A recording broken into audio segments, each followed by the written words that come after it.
Hi all, ಇವತ್ತು tomato ಬಾತು ಸಿಂಪಲ್ಲಾಗಿ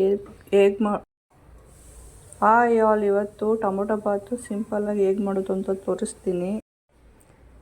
ಎಣ್ಣೆ ಕಾದಿದ ನಂತರ ಸಾಸಿವೆ, ಕರಿಬೇವು, ಈರುಳ್ಳಿ, ಮೆಣಸಿನ್ಕಾಯಿ, ಟೊಮೊಟೊ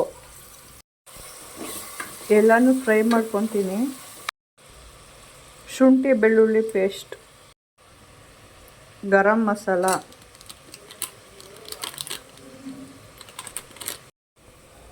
ಅರಿಶಿನ, ಸ್ವಲ್ಪ ಚಿಲ್ಲಿ ಪೌಡರ್. ನಾನಿಲ್ಲಿ 1 ಗ್ಲಾಸ್ ಅಕ್ಕಿಗೆ 2 ಗ್ಲಾಸ್ ನೀರು ಹಾಕ್ಕೊತಾ ಇದ್ದೀನಿ. ರುಚಿಗೆ ತಕ್ಕಷ್ಟು ಉಪ್ಪು. ಇಲ್ಲಿ ನಾನು ತೊಳೆದಿಟ್ಕೊಂಡಿರೋಂಥ ಅಕ್ಕಿನ ಆ್ಯಡ್ ಮಾಡ್ಕೊತಾ ಇದ್ದೀನಿ. ಈಗ ಫೈನಲಿ ನಾನು ಕಾಯಿ ಆ್ಯಡ್ ಮಾಡ್ಕೊತಾ ಇದ್ದೀನಿ.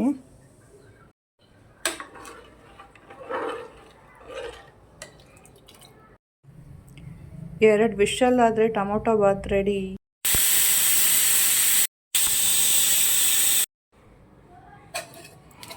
ಫೈನಲಿ ಟೊಮೊಟೊ ಬಾತ್ ರೆಡಿ ಆಗಿದೆ.